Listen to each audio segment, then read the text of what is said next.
Hi, welcome to CICCIC. I'm Debbie Sutton and I'm one of the teachers here at CICCIC, and I'm going to talk to you today about foreshortening.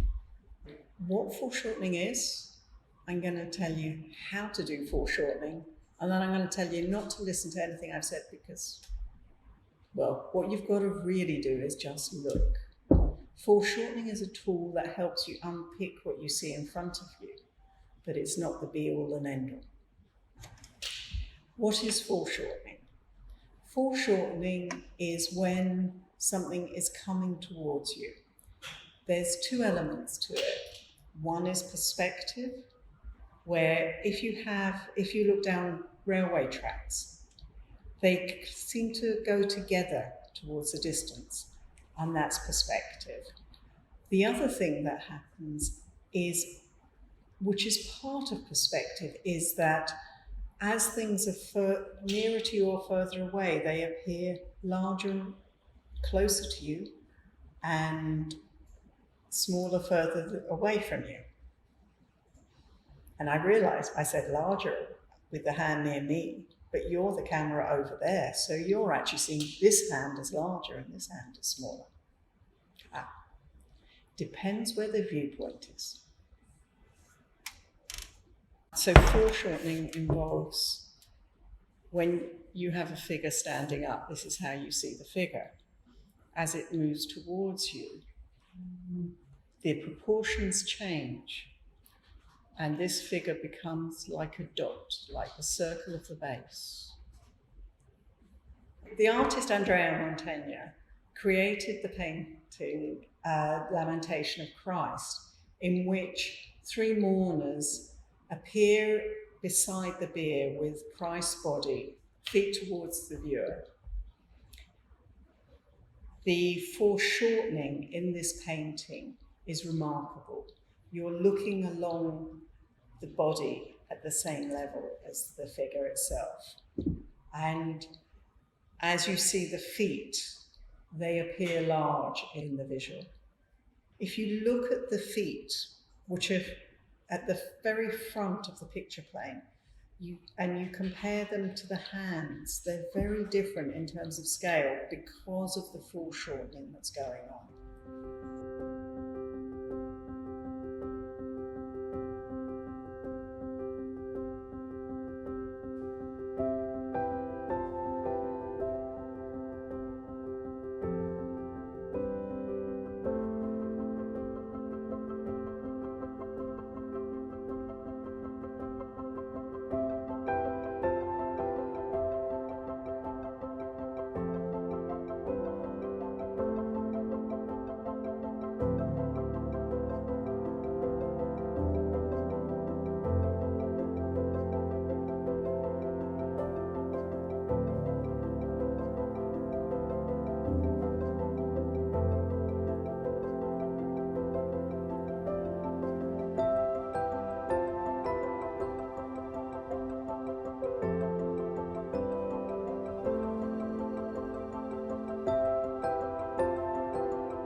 Okay, I've just done this really, really wrong because I was talking as I was doing it.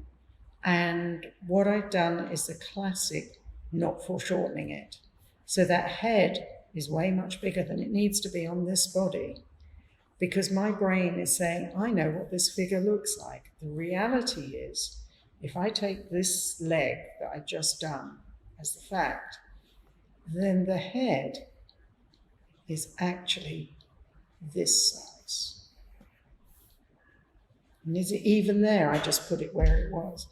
Let's go up the body and actually pay attention this time to what the lengths are. So that's only X. So then I come up like that. And that torso is only visually that big.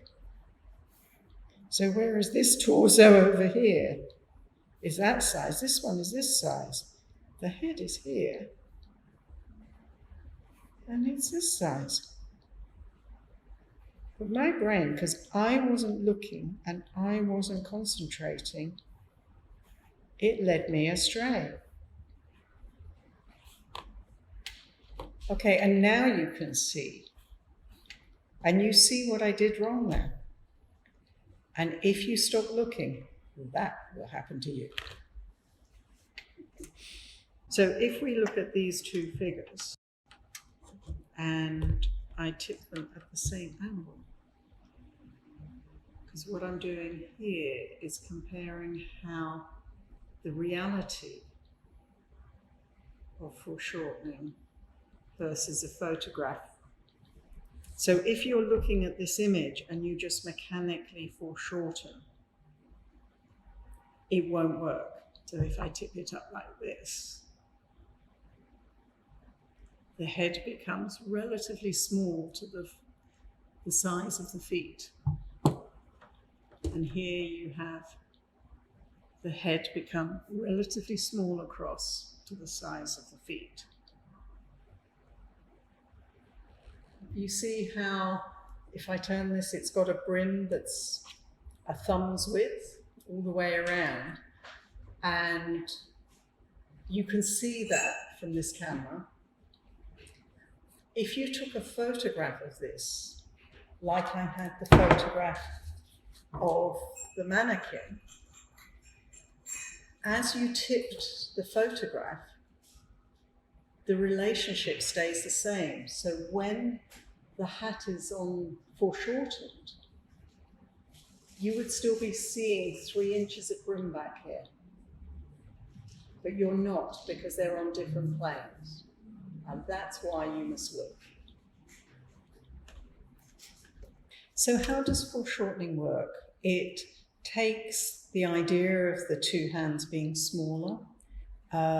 So you've got perspective, things getting smaller the further away from you they are. You've also got the convergence of lines. So you've got those railway tracks converging together as they go off to the end. And that is what makes things smaller. And when you're drawing, you take that into account. So if something's starting to come towards you, then the bit that's further away is relatively smaller. And the bit that's closer to you is relatively bigger. So it's all relative. It is on different planes though. So you need to look. The most important thing to look. But the technique of using perspective, of remembering things getting smaller and bigger, will help guide you and help you see what you're doing, because your brain will often tell you it knows what it's doing. I know an arm or a leg is like this, it's this length. When you see it foreshortened, it's not. So this looks like 2 teaspoons and a dessert spoon. In reality, what you're looking at is 2 dessert spoons and a teaspoon. Foreshortening is a tool, a technique that can help you with the hands that we saw earlier, to get the difference when 2 hands, not that far apart, But as you can see, when they're facing the camera, two very different sizes. It happens in a very short space that you get foreshortening. So anything coming towards you will have that element. And it does get confusing if you take the forearm, because the wrist is naturally narrower, so it counteracts the fact that this is smaller because it's further away, but it's wider. So what I wanted to say is this is a tool, it's not the be-all and end-all. And as you saw with the hat, you have to look, because in actual fact, when you've got something on two different planes, it's having two different sets of foreshortening. And that's to do with perspective, which we'll be covering at another one of these sessions. So from CICCIC today, it's goodbye from me.